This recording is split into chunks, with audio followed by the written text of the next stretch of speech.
Estamos aqui no J17 Talks com o Thiago de Paula e nós vamos falar sobre cédula de crédito bancário, a famosa CCB, que só pode ser emitida por uma instituição financeira. É um instrumento de crédito com fé pública, executivo, é praticamente uma confissão de dívida.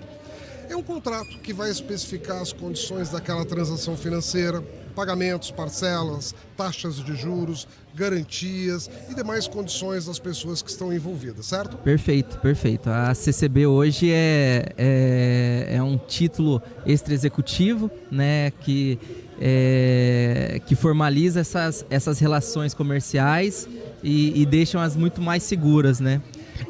A segurança que ela traz para uma operação é gigante. Legal. Extremamente... A gente está falando de um título chamado CCB, mas a gente precisa dizer e mostrar toda a flexibilidade que existe por trás deles. Até muito pouco tempo atrás, todo mundo, quando precisava de dinheiro, ia no banco, porque o banco era o credor. Exatamente. Também existem outros segmentos, como as factorings, as companhias securitizadoras, os FDICs, que são os fundos de investimentos em direitos creditórios. Só que existem diferenças. Só que a partir da CCB, a gente consegue ampliar o negócio e o prisma de oportunidades. Vou explicar para vocês rapidamente aqui. Um banco, uma instituição financeira autorizada a conceder crédito, porque nem todas são, um banco autorizado a conceder crédito vai utilizar a cédula de crédito bancário como um instrumento para formalizar isso, um contrato de crédito. E aí ele vai utilizar esse contrato dentro dos seus ativos. Por exemplo, eu financiei um celular para... Pode ter CCB de celular? Pode ter CCB de celular. Eu vou dar alguns exemplos de CCB para vocês daqui a pouco, mas o fato é, ele está me comprando esse celular em 12 parcelas, eu tenho uma nota fiscal, estou emitindo para ele, essas condições vão constar dessa cédula de crédito bancário, para que conta que eu tenho que depositar, todo o formato ele assina a CCB e eu mando o dinheiro para ele. E eu, banco, que fui o credor, mandarei as mensalidades, as prestações, as parcelas todos os meses para ele. Exemplos que nós vemos no nosso dia a dia de ativos envolvidos numa CCB. Tem celular, tem carro, tem imóvel. Tem antecipação de saque aniversário de FGTS, 30, 40 reais. Tem uma CCB. A crédito CCB é um título consignado privado, né? Se você quiser fazer um crédito para os seus funcionários, né? A gente também tem o crédito consignado privado, que utiliza da CCB também para dar a segurança necessária para a operação. A gente sabe que muitas das empresas às vezes fornecem o crédito para o funcionário só que não utilizam os instrumentos adequados, né? Fazem num formato que foge um pouco do contexto legal, né? Então também é uma ótima forma. E se a gente estruturar num contexto que essa CCB seja cedida para uma securitizadora que esteja vinculada aos próprios sócios, administradores da empresa, eles poderão financiar a operação da própria empresa. Então, a CCB ela se encaixa em N situações, coisa que no nosso cotidiano a gente nem pensa. Se pensar bem, a gente encaixa uma CCB. Então, ela vai dar a segurança necessária para que qualquer operação comercial aconteça e não tenha aquela, mas né, não devo esse título. Não, é um título executivo, extrajudicial, que não tem questionamento. Emitiu a CCB, você deve. Então, se as pessoas soubessem de todos os benefícios que teriam através da CCB, eles usariam até muito mais, né? Muitos não sabem. Talvez você já tenha assinado algumas CCBs e não se lembre. Se você comprou um carro financiado, assinou uma CCB. Você tocou num assunto aqui, num termo chamado securitizadora.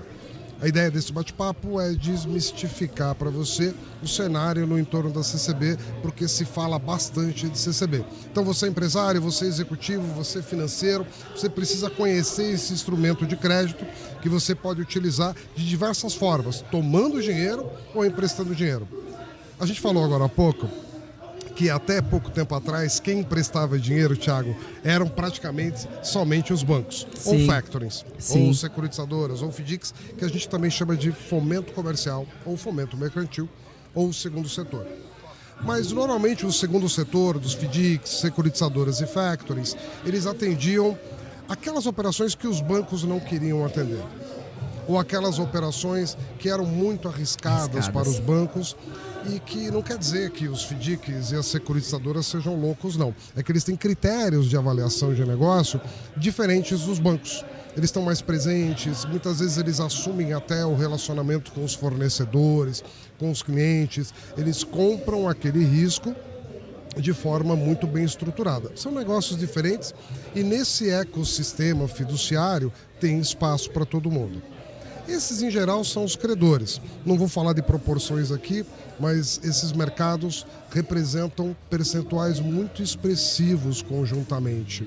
É um erro a gente acreditar que somente os bancos detêm grande parte do movimento de crédito brasileiro. Sim. Não. A gente tem um negócio muito grande. Mas quem já trabalha com crédito há muito tempo, que teve factories, que se tornaram securitizadoras, há uma evolução natural, tá?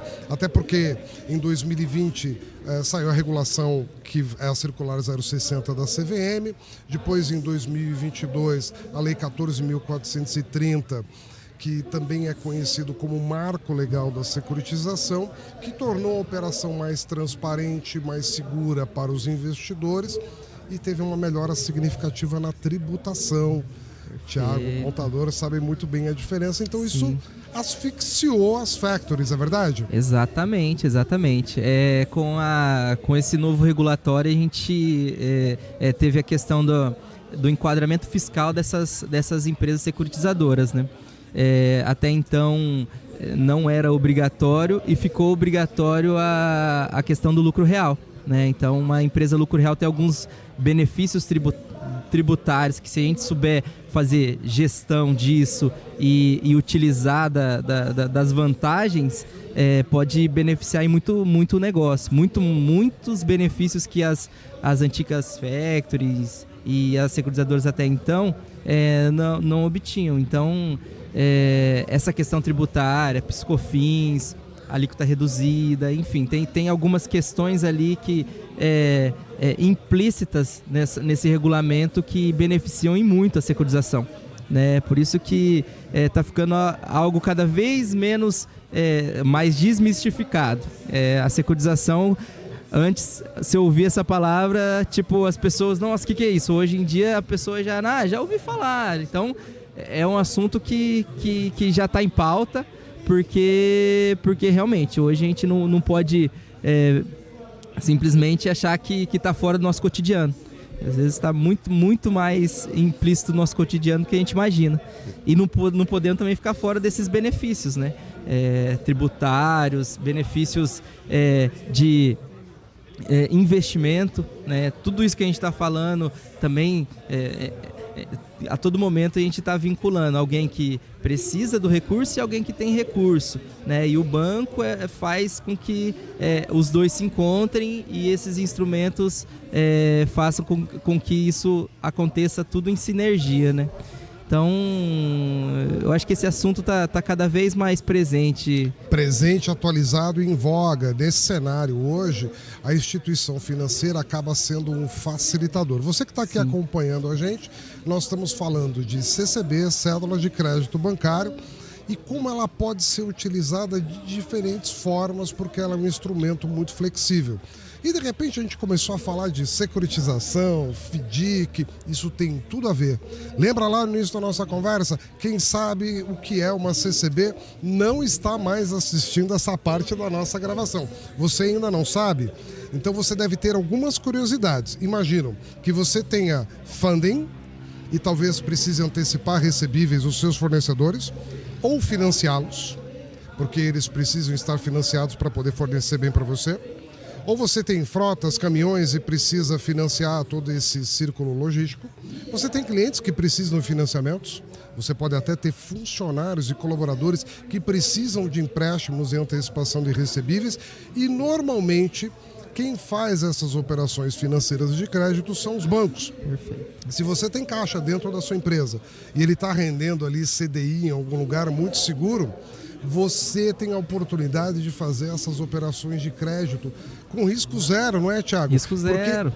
Porque os clientes são deles, os fornecedores são deles, o seu fornecedor era você que iria pagar, lembra? Você vai antecipar. Então, a gente está falando sobre isso. O Thiago falou sobre as securitizadoras, eu falei ali há pouco sobre as factories. É importante falar um pouquinho sobre esses atores, para ficar muito claro, porque quem é do mercado de fomento mercantil, do mercado de crédito, também já não está mais nessa parte do vídeo. Se você está aqui, provavelmente é porque você tem interesse de fazer receita financeira ganhando com juros e deságio. Então eu vou te explicar sobre os veículos de crédito disponíveis para que você possa operar.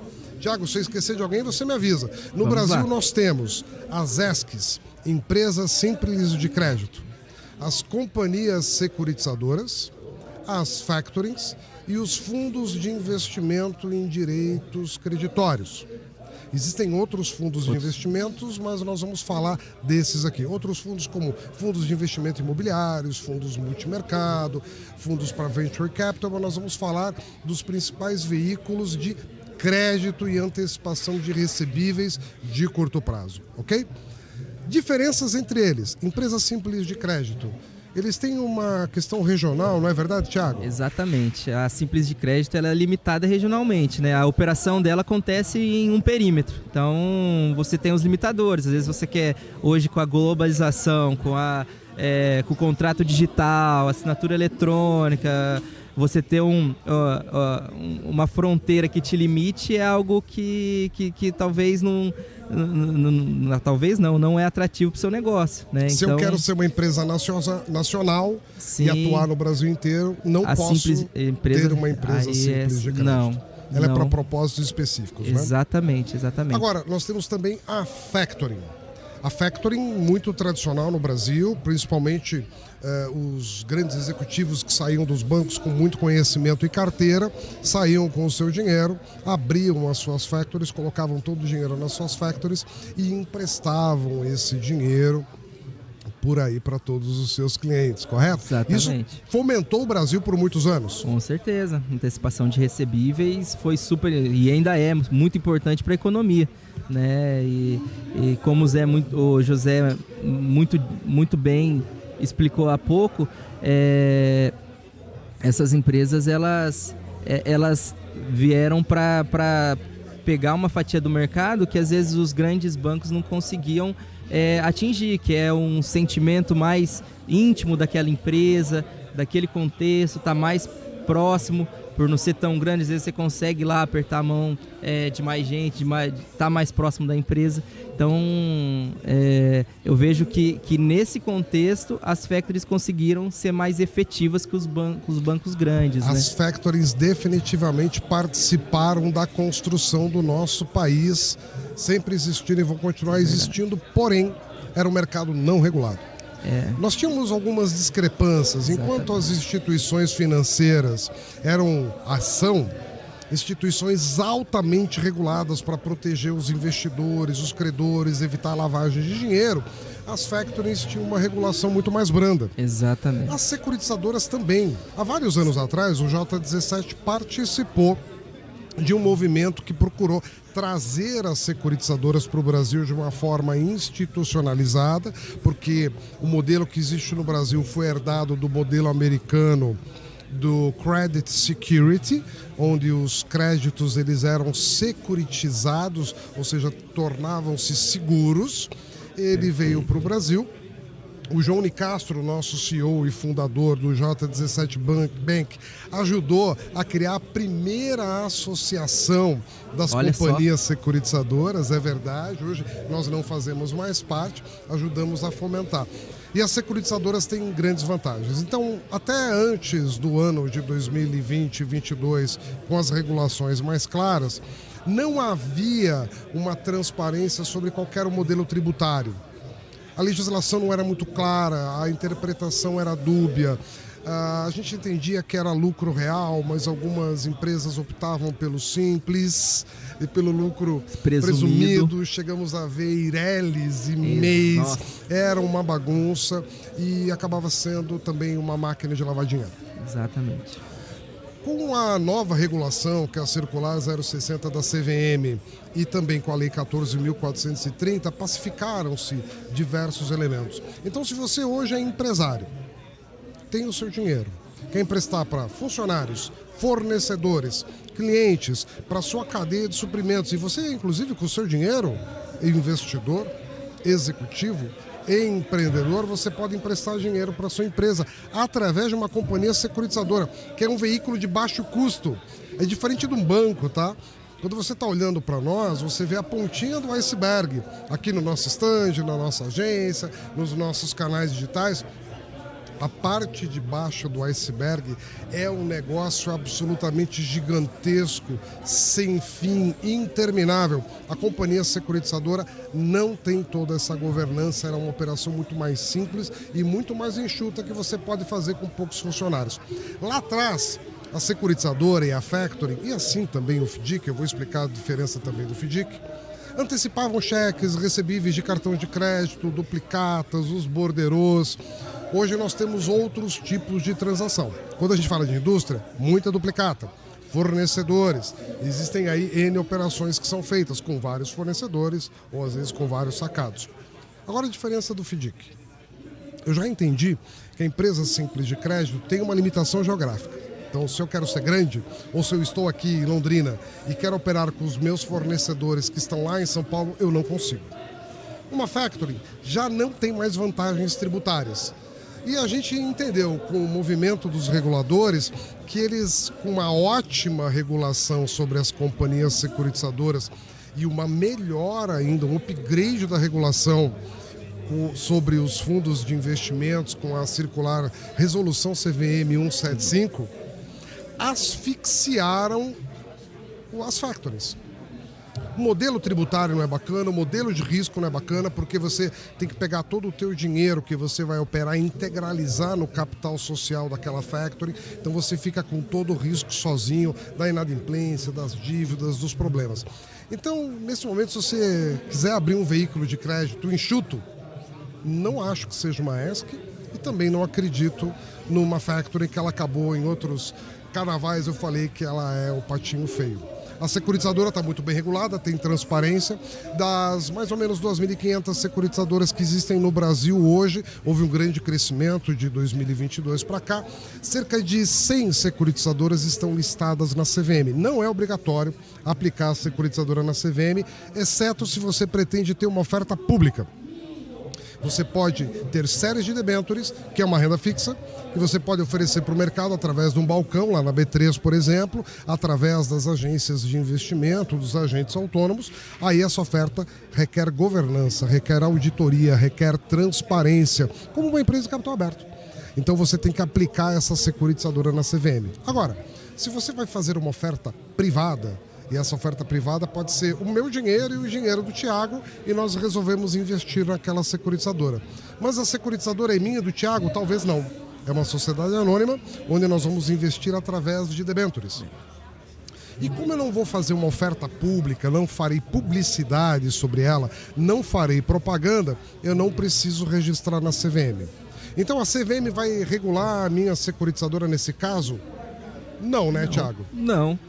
A gente pode fazer qualquer maracutaia que a gente quiser nessa securitizadora? Também não. Também não. Tem lei, tem regulatório. A CVM pode ir lá na nossa securitizadora se ela quiser auditar a gente? Pode. Se ela for provocada, ela vai. Ela vai. Algum investidor que se sinta lesado pode ir lá na CVM e falar: olha, a securitizadora do Thiago, do José, fez um negócio estranho. Não estou confortável. Mesmo que ela não seja listada na CVM, a CVM, sendo provocada, ela vai responder aos interesses dos investidores e vai nos procurar. E vai perguntar: quais são os seus critérios de governança? plano de continuidade de negócio?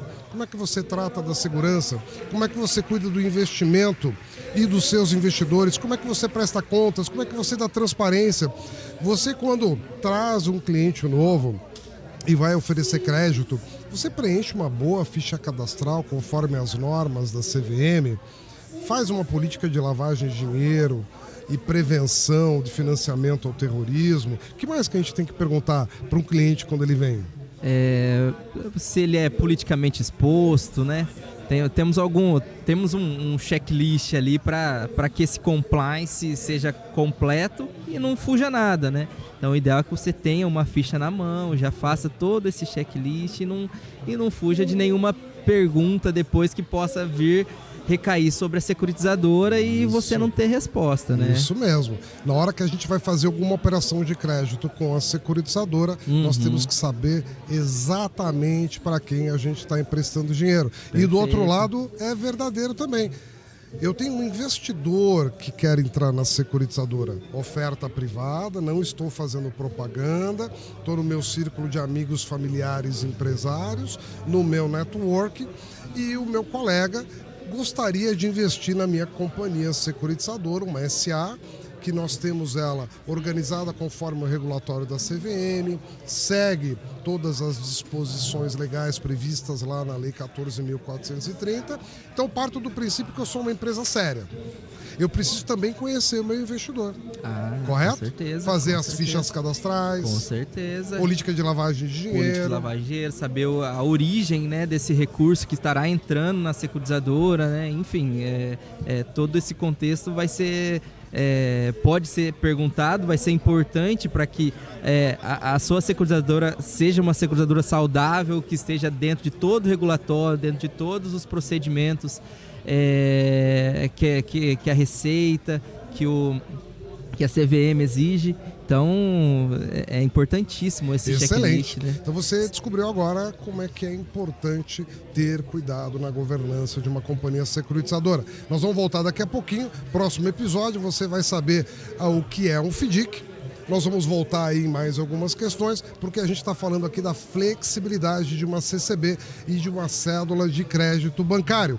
Como é que você pode utilizar para financiar projetos, financiar seus clientes, financiar seus fornecedores e gerar novas oportunidades. Tiago, muito obrigado. Obrigado, eu que agradeço. Voltamos daqui a pouco.